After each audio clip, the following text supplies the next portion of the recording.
안녕하세요. 제가 얼마 전에 이 폰지 사기 관련된 영상을 좀 녹음한 적이 있는데요. 사실 가장 대표적이자 좀 대국민적인 이 폰지 사기가 저는 국민연금이라고 생각하거든요. 최근에 이 연금 개혁 관련해서 좀 말들이 많은데요. 솔직히 국민연금의 가장 큰 문제는 최초의 이 설계 자체가 어떻게 보면 좀 이 세대 간의 피라미드, 폰지 사기 구조로 좀 돼 있다는 거예요. 처음에는 내가 소득의 3%를 내면은 나중에 은퇴하면은 은퇴 전 소득의 70%를 받을 수 있는, 진짜 이거 좀 말도 안 되는 구조였던 거죠. 근데 이제 그때가 한 35년 전인데요. 이때는 사람들이 이렇게 오래 살지 몰랐을 거예요. 아마 수명이 굉장히 길어졌죠. 그리고 아이를 이렇게까지 안 낳으리라고는 아마 생각하지 못했을 거예요. 근데 이게 중간에 이제 사태의 심각성을 좀 알았을 거 아니에요. 근데 이 문제는 이 심각성을 알았어도 아무도 이 정치적인 이유로 이 문제를 손대지 못했다는 거예요.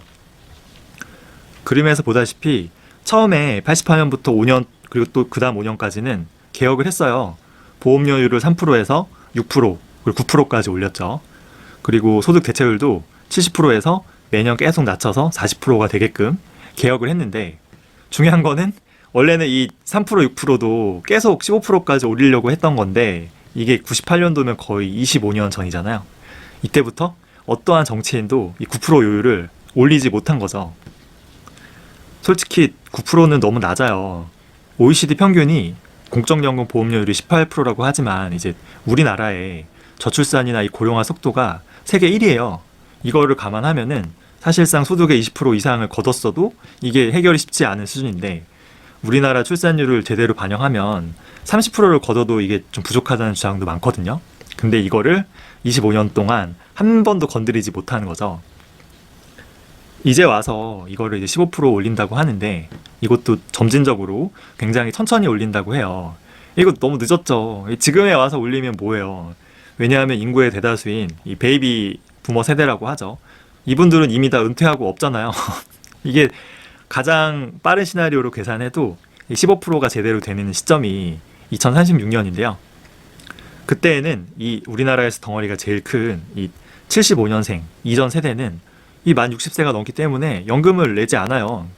그래서 이 노인 세대를 이제 지탱해야 되는 거는 이 80년 이후에 태어난 좀 MZ세대라고 할 수 있죠. 인구가 한눈에 봐도 너무 적잖아요. 그나마 이 80년 초반에 태어난 분들도 이분들이 덩어리가 큰데, 이분들도 이때가 되면은 이제 한 5년 정도 있으면은 다 은퇴하고 없어지잖아요. 그러니까 더 답이 없죠. 그래서 지금 태어나는 세대는 진짜 좀 불쌍한 세대예요. 이게 20만 명 태어난 세대가 막 여기서 80에서 100만 명씩 태어난 세대를 부양해야 되는데 이게 가능하지가 않죠. 이게 국민연금도 그렇지만 공무원 연금도 똑같은 문제가 있어요. 해결 방안은 정말 심플합니다. 이거 하면 해결은 돼요. 뭐냐면은 그 후세대만 무거운 부담을 지게 하지 말고 기성세대, 그러니까 지금의 노인 세대도요, 같이 부담을 지게 하는 거예요. 같이 좀 서로 양보하고 좀 희생을 하는 거죠. 그러니까 지금 연금을 받고 있거나 혹은 곧 연금을 받을 분들도 이 연금 지급액을 줄이면 되는 거예요. 솔직히 지금 국민연금이나 이제 이 공무원 연금이나 뭐 군인연금, 교직원 연금 똑같아요. 예전에 내가 이 냈던 돈에 비해서는 훨씬 더 많은 연금을 받고 계세요. 중간에 공무원 연금 한번 개혁을 했죠. 그리고 국민연금도 계속 개혁을 할 건데, 이렇게 개혁해도 손해보는 거는 후세대밖에 없어요. 왜냐하면 이미 연금을 받고 있는 분들은 손해볼 게 하나도 없거든요. 처음에 이제 88년도에 연금이 만들어졌을 때부터 계속 이 납입하신 분이 67세 남자분이 있는데요. 이분이 매월 국민연금을 이제 250만 원 받는다고 하세요. 그래서 이분이 오래 사시면은 냈던 돈의 진짜 수십 배를 받게 되실 수도 있는데, 이 돈은 결국 이 불쌍한 인구가 적은 후세대가 계속 부담해야 되잖아요. 오래 일하신 교사나 뭐 공무원이나 군인도 있고요. 이런 분들은 연금을 매월 거의 400만 원씩 그 이상 받는 분도 많아요. 이게 젊은 세대는 절대 받을 수 없는 액수거든요. 그래서 이분들이 돌아가실 때까지 수십 년 동안 이 후세대가 계속 이 재원을 부담해야 되는 거죠. 근데 이 베이비붐 세대라고 하죠. 이 세대의 인구가 워낙 두텁고 또 막강하기 때문에 이 정치인들이 이분들에게 부담을 지게 할 가능성은 거의 없을 것 같아요. 이게 25년간 그렇기 때문에 아무도 손을 못 댄 거거든요. 지금 여러 개혁에 대한 얘기가 나오는데, 지금 받고 있는 연금액을 줄인단 말은 어디에도 없죠. 이게 어떻게 보면은 다수의 의견만 반영되고 이 소수의 청년층 의견은 묵살되는 좀 민주주의의 함정이 아닐까 싶기도 해요. 그 국민연금은 이게 세대 간에 어떻게 보면 좀 폰지 사기잖아요. 근데 이거 말고도 다른 문제점이 있는데요. 이게 계층 간에도 적지 않은 좀 불평등이 있어요. 그러니까 지금 국민연금을 받고 계신 분들 유리하신데 이분들 중에서 국민연금을 좀 오랫동안 착실하게 좀 납부하신 분들은 대부분이 이제 공기업에 다니거나 아니 대기업에서 진짜 정년까지 안정적으로 직장 생활을 하신 분들이에요. 근데 인구의 대다수는 이런 공기업 대기업이 아니잖아요. 대다수는 중소기업에 다니셨고요. 그리고 자영업자도 엄청 많거든요. 이런 분들은 대기업 공기업에 비해서 가입 기간이 너무 짧아요. 그리고 금액도 너무 적기 때문에 받는 돈이 너무 적죠. 이게 예전에는 국민연금이 의무 가입이 아니었어요. 이게 2006년부터 이제 완전한 의무로 바뀌었는데 그 전까지 이제 영세한 중소기업들은 국민연금 안 들어준 회사들이 많아요. 왜냐하면 연금보험료의 이 절반은 사실 회사가 부담해야 되잖아요. 아마 2006년 이후로도 법적으로 의무지만 가입 안 해준 회사들이 많을 거란 말이에요. 즉, 이 국민연금 제도가요. 지금 연금을 받는 모든 노인들에게 유리한 게 아니에요. 안정적으로 공기업이나 대기업에서 정말 정년까지 직장 생활을 오래 좀 잘하고 이런 분들이 사실 경제적으로 좀 더 여유가 있잖아요. 이런 노인들에게 좀 유리하다는 거예요. 이런 말이 있어요. 국민연금이 세대 간의 폰지 사기 맞는데 어차피 내 부모님이 그 돈 받는 거 아니냐. 그러면 똑같은 거다라고 하는 분도 있는데 이게 잘못된 게 사실 대부분의 이 흑수저 청년들의 부모님은 중소기업이나 자영업자 출신이거든요. 그러면은 국민연금 혜택을 사실 제대로 받을 수 없는 거죠. 그리고 또 이 경제적으로 여유가 있으신 분들이 이 국민연금의 그 이점을 잘 파악하고 있어요. 좀 자신들의 이거를 재테크 수단으로 좀 악용하는 것도 문제 같아요. 특히 만 60세가 되기 바로 직전에요. 이 국민연금은 추납제도가 있거든요. 한 번에 내가 못 넣었던 거 목돈을 국민연금에 넣고요. 수십 년간의 이 엄청나게 불어난 연금 수익을 짭짤하게 챙기는 경우가 진짜 많아요. 그리고 이 연금, 이 수령을 내가 늦출 수가 있는데 최대 5년까지 늦추면은 연금액이 36%가 늘어나요. 이것도 잘 활용하는 분들이 많죠. 이게 경제적으로 내가 여유가 있으니까 연금 수령 뭐 5년 늦게 받아도 뭐 상관없는 거예요. 근데 만약에 경제적으로 좀 여유가 없는 분들은 일단 국민연금 추납 제도가 있다는 것도 모르세요. 그리고 안다고 해도 이러면 내가 그동안 못 넣었던 목돈을 한 번에 넣어야 되는데 목돈이 없죠. 그리고 연금 수령도 연기할 수 있다는 거를 당연히 모르고 있거니와 이걸 안다고 해도 당장 내가 지금 노후에 다른 소득이 없을 거 아니에요. 생계가 힘든데 이거를 연기하는 분들도 거의 없죠. 그리고 마지막으로 이 국민연금이 결국 종신토록 죽을 때까지 연금이 나오잖아요. 근데 부자들은 당연히 좀 가난하신 분보다 건강 관리도 잘 하고요. 좋은 의료시설에서 아무래도 케어를 잘 받을 수 있기 때문에 더 오래 사세요. 수명이 길죠. 그러면은 연금액 자체도 부자가 훨씬 많이 연금을 받는데 더 오래 살아요. 오랜 기간 연금을 받으면은 훨씬 더 부자들에게 유리한 제도인 거예요. 제가 세 가지 설명드릴게요. 1번은 국민연금은 공기업이나 대기업에서 정말 이 정년까지 안정적으로 직장 생활 하신 분들에게 너무 유리한 제도고요. 또 국민연금의 이런 추납이나 그리고 연기 가능한 거 이런 장점들을 좀 잘 활용할 수 있는 부유층이 유리하고요. 그리고 제일 중요한 거는 근데 건강관리 잘 받고 이 헬스케어 잘 받을 수 있는 역시 또 부자들이 굉장히 유리하죠. 그러니까 국민연금이 정말 어려운 노인들을 위한 제도가 아니에요. 정말 어떻게 보면 이 상위 한 20%이 부자 노인들에게 절대적으로 유리한 구조인데 이 상위 20% 부자 노인들의 이 풍족한 노후 생활을 위해서 전체 청년 세대나 이 후세대가 착취당하고 있는 참 진짜 안타까운 구조인 거죠. 그래서 만약에 노인 세대가 전체가 이제 연금액을 줄이면 좀 부담이 될 수 있으니까 이런 상위에 한 20%, 뭐 한 150에서 200만 원 이상 받고 계신 분들의 연금만 좀 줄이는 것도 방법이 될 수 있는데요. 이거를 이제 정치권에서 결정하는 분들이 상위 20%이기 때문에 이게 과연 실행될 수 있을까라는 생각도 들어요. 제가 연금 문제점을 다 정리해 보면은 1번은 그냥 뭐 이건 누구나 다 알 수 있죠. 이건 세대 간에 어떻게 보면 진짜 폰지 사기예요. 너무 확실하죠. 그 두 번째는 이제 청년 세대 희생은 좋은데 노인 세대도 어느 정도는 같이 좀 양보하고 희생을 해야 되는데 이런 말은 지금 전혀 없죠. 그리고 국민연금 제도 자체가 이제 가난한 노인이 아니고 상위 20%의 정말 좀 부유한 노인들에게 너무 좀 유리한 제도가 아닌가. 저는 이런 문제를 예전부터 좀 이야기하고 글도 많이 썼는데 이게 바뀌는 게 없어요. 25년간 아무런 것도 안 하고 가만히 있다가 이제 이런 베이비 보험 세대가 다 은퇴하고 나니까 야 젊은 세대 이제 보험료를 올리겠다. 아 진짜 이거 좀 무책임한 거죠.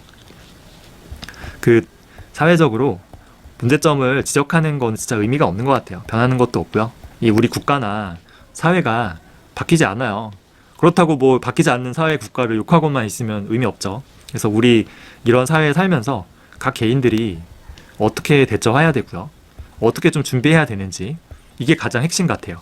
뭐 제가 항상 얘기하지만 각자 도생이죠. 스스로 이 사회의 변화를 좀 잘 예측하고요. 거기에 맞게 개인적으로 잘 대응하고 준비하는 수밖에 없어요. 일단은 국민연금은 결국은 뭐 논쟁은 있지만 이 고갈을 막을 수는 없어요. 근데 조금이라도 이 늦추기 위해서 보험료율을 올릴 수밖에 없겠죠. 1차적으로는 뭐 15% 올린다고 하지만 장기적으로 보면요. 이거 20% 이상 올라갈 거예요.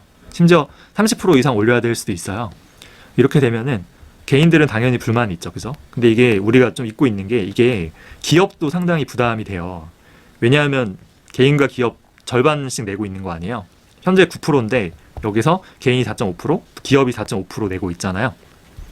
만약에 이게 15%가 된다. 그러면은 개인도 지금은 내가 4.5% 내고 있는데 이게 7.5% 내야 돼요. 그러면은 3%, 소득의 3%가 소득에서 없어지는 거예요. 기업 입장에서도 지금 내가 4.5% 부담하고 있는데 7.5%가 되면은 역시 3%라는 임금이 어떻게 보면 올라가는 일이 벌어져요. 이거는 건강보험도 똑같은데요. 건강보험이 지금 7% 요율인데 이것도 역시 개인이 3.5%, 기업이 3.5% 내고 있죠. 근데 이게 만약에 7%에서 앞으로 엄청 올라야 될 거예요. 그러면은 기업, 개인 다 같이 부담되는 거죠. 이런 인구 구조는 전 세계 어디도 없어요. 그래서 이거를 이런 노인 세대의 부양을 위해서 건강보험료나 국민연금이 정말 소득의 한 30% 이상 내야 되는 건 진짜 이거 당연하거든요. 이렇게 되면은 개인도 내 가처분 소득이 20% 정도 줄어드는 거지만 기업들도 임금 부담이 20% 높아지게 되는 거예요. 그러면 둘 다 부담인 거죠. 결국 개인들의 이런 가처분 소득이 줄어들면은 결국 소비가 침체되겠죠. 그리고 자영업 같은 이제 내수 시장에 침체가 있을 거고요. 자산 가격에도 좋지 않은 신호가 있죠. 이는 경기 침체로 이어질 확률이 높죠. 또 기업의 임금 부담이 높아지죠. 그러면은 이건 기업의 실적이 악화되는 거예요. 그리고 임금 부담을 줄이기 위해서 더 기업들은 자동화율을 높이겠죠. 그리고 이런 공장이나 R&D 센터 연구소를 해외로 보내는 경우도 좀 가속화될 것 같아요. 즉 양질의 일자리가 줄어드는 거예요. 이는 결국 또 개인의 소비를 줄이고 이런 악순환을 반복하게 되겠죠. 그래서 지난 25년 동안 정치권이 이 국민연금을 못 건드렸잖아요. 그거는 이런 일들을 좀 우려해서 그랬을지도 모르겠어요. 이 노인 세대나 기성 세대에 아무런 양보나 이런 희생 없이 이제 후세대에게만 지금 보험료를 올리겠다는 건데 이거는 솔직히 결국 한계가 있어요. 소득의 뭐 20% 이상, 뭐 30%, 심지어 나중에는 뭐 40에서 50%까지 올린다는 얘기도 있는데 이거는 뭐 폭동이 일어나죠. 아무리 청년 세대가 온순하다지만은 이거는 누가 봐도 말이 안 되잖아요. 그리고 청년 세대 입장에서 이 정부나 기성 세대가 이제 야 그냥 해라고 했을 때 빠져나갈 수 있는 방법이 아예 없는 것도 아니에요. 왜냐하면 해외로 내가 이제 이민을 가면은 내가 여태까지 냈던 이 연금액이랑 플러스 이제 이자까지 해서요 다 돌려받을 수 있거든요. 실제로 이거를 체계적으로 스터디하면서요 준비하는 청년들이 늘어나고 있어요. 그래서 이분들 보면은 대부분 소득 수준이 높고요, 이 똑똑한 분들이거든요.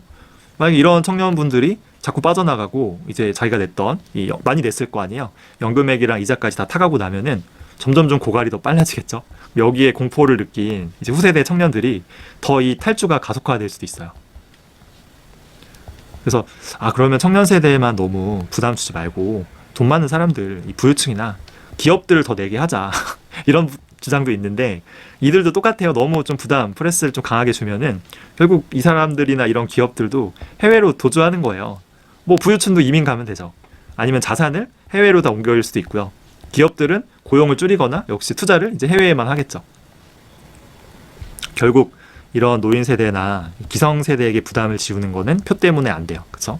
그리고 청년 세대에게 부담을 주는 것도 이것도 어느 정도 한계가 있죠. 있죠. 그리고 또 부유층이나 이제 기업에게 너무 무리하게 압박하는 것도 얘네도 결국 해외로 도주하면 끝이거든요. 그래서 결국 정부가 아마 나중에는 노인들에게도 좀 양보를 강요하겠죠. 근데 결국에 한계가 오면은 이 정부가 할 수 있는 선택은 물론 장기적인 미래지만 하나밖에 없어요. 뭐냐면은 돈을 찍어내서 약속한 연금을 주는 거예요. 근데 이게 이상할 게 없는 게 지금 일본이 똑같이 하고 있거든요. 이게 국채를 엄청 발행해서 그 돈으로 노인 복지를 하고 있어요. 그래서 우리도 결국은 아마 미래에 좀 이런 방향으로 가지 않을까 싶어요. 근데 그 일본은 전성기에 워낙 벌어놓은 돈이 많잖아요. 그리고 해외 자산이 엄청나게 많이 갖고 있어요. 그래서 좀 그나마 좀 요새는 좀 폭락하지만 버틸 수 있었지만 이제 우리나라의 이 원화가 돈을 많이 찍어냈을 때 과연 가치가 버틸 수 있을지는 의문이에요. 그래서 먼 미래에 국민연금 약속한 거를 다 줘요. 더 안 올리고도. 그리고 국내에 있는 주식과 부동산 가격도 계속 올라요. 근데 이거를 달러 가치 대비로 보면은 결국 화폐 가치랑 자산 가치가 다 폭락하는 좀 안타까운 참사가 벌어질 수도 있거든요. 제가 좀 미래 예측해 보면은 결국 이런 연금 보험을 올리는 거는 이제 개인도 부담이 되지만 이 기업도 굉장히 부담이거든요. 그래서 이런 게 소비 침체랑 좀 경기가 악화되는 좀 악순환에 빠질 것 같아요. 그리고 너무 많이 압박하면은 이런 청년들이나 그리고 부유층이나 그리고 기업들이 결국 세금 안 내고 그냥 해외로 탈주하는 방법이 있거든요. 그래서 이런 게 좀 더 가속화되지 않을까 싶어요. 이미 뭐 벌어지고 있고요. 그리고 결국은 정부가 택할 수 있는 거는 돈을 많이 찍어내서 주는 건데 그렇게 따지면은 이제 원화 가치가 장기적으로는 하락할 가능성이 있죠. 그러면은 우리는 어떤 대응을 해야 되나? 그 보험료율 조정이 현실화되는 게 아까 2036년이었잖아요. 15%가 되는 게. 이게 한 10년 남았는데 한 10년 후부터 저는 약간 충격이 시작되지 않을까? 10년에서 15년? 그래서 단기적으로는 모르는데 이 장기적으로는 저는 진짜 한국에는 원화 자산에 투자하면 안 될 것 같아요. 그래서 자산은 배분 차원에서도 달러 자산을 꼭 확보해야 되고요. 만약에 지금 20대, 30대 분들이 내 노후를 위해 좀 투자하신다면 이거는 한 30년 후잖아요. 그러면은 시간이 있기 때문에 이 훨씬 더 후죠. 원화 자산보다는 달러 베이스로 투자하시는 게 낫지 않을까 싶고요. 특히 그 과거에는 이 내 집을 한 채 마련하면은 이게 자산 증식도 되고 이거 하나로 이 노후 준비까지 가능했잖아요. 이게 지금 청년분들에겐 사실 가능하지가 않죠. 수십 년 뒤에 이제 국내 원화 자산이나 가치를 비교해 보면은 이제 내 집 한 채가 노후 준비 결코 될 수가 없어요. 그래서 저도 실거주 내 집은 꼭 중요하다고 생각되지만 이 내 집이랑 내 노후 준비는 따로 분리해서 보셔야 돼요. 그러니까 따로 준비하는 거지 결국 집이 내 노후를 준비할 수는 없다는 거예요. 그래서 노후 준비할 돈까지 연끌해서 이제 집을 사는 거는 조금 아니지 않을까 싶어요. 그래서 특히 노후 준비를 하신다고 하면은 이제 연금저축이나 뭐 IRP나 퇴직연금 같은 이런 절세 계좌를 좀 활용하시는 것도 좋겠죠. 제가 작년에 거의 500분 청년분 상담했는데 이민을 체계적으로 스터디하고 좀 준비하는 분이 상당히 많더라고요. 그리고 좀 그렇게 희망하는 분도 많아요. 나중에는 이민 가고 싶다. 근데 이게 저는 처음에는 좀 어이없긴 했는데 나쁘지 않은 선택이라는 생각이 들어요. 그러니까 지금만 보면은 한국은 세금이 낮고요. 그리고 즐길 거리가 진짜 많고요. 그리고 이제 의료보험 혜택도 좋죠. 되게 살기 좋은 곳이에요. 근데 이게 지금 살기 좋은 것과 앞으로 진짜 20, 30년 뒤에 살기 좋은 건 다르잖아요. 그래서 뭐 당장 이민 가는 것은 아닌 것 같은데 장기적으로 청년분들이라면은 좀 생각은 한번 고려해 볼 만은 한 것 같아요. 그래서 제가 정리하면은 이 국민연금의 문제점은 결국 세대 간의 이 폰지 사기다. 그리고 이 노인 세대는 이분들은 양보나 희생이 전혀 지금 없다. 그리고 국민연금 자체가 상위 20% 정말 부유한 노인들에게만 유리한 구조다. 그래서 앞으로 미래가 어떻게 되겠느냐. 결국은 이게 부담이 보험료율을 올려야 되는데 이게 개인이나 기업 모두에게 좀 부담이 가고요. 소비 침체나 이 경기 악화에 좀 악순환에 빠질 것 같아요. 그리고 이 결국 청년 세대에만 푸레시하면요. 똑똑한 청년이나 그리고 뭐 부유층에게도 푸시할 수도 있고요. 기업에게도 하겠죠. 결국은 이 해외로 탈주하는 현상이 좀 더 심해질 것 같고요. 결국은 이 감당이 안 되잖아요. 그래서 돈을 찍어내게 되고 원화 가치, 환율이 오르는 거죠. 원화 가치가 떨어지는 거니까. 그래서 우리는 그 어떤 대응을 해야 되냐? 첫 번째는 그 자산 투자할 때 원화 자산에만 올인하는 거는 절대 금물이에요. 달러 자산을 어느 정도는 확보해야 되고요. 그리고 이 내 집 마련 정말 중요해요. 저는 중요하다고 보는데 이 내 집 마련과 내 노후를 준비하는 거는요. 이건 별개예요. 별개로 준비해야지 내 집 마련이 노후 준비는 될 수 없다는 거. 그리고 이민도 저는 뭐 장기적으로는 고려해볼 만하다라고 생각하고요. 마지막으로 이제 그 부모님이 아직 만 60세 전인 좀 흑수저라고 생각하는 청년이 있다면요. 부모님의 국민연금 꼭 확인해 보고요. 이 추납 제도를 꼭 좀 챙겨 드렸으면 좋겠어요. 이게 나중에 이제 자기한테 꼭 큰 힘이 될 수 있거든요. 그래서 좀 오늘은 좀 특이한 내용인데 준비한 내용은 여기까지고요. 혹시 궁금하신 점 있으면은 편하게 댓글 좀 남겨주세요.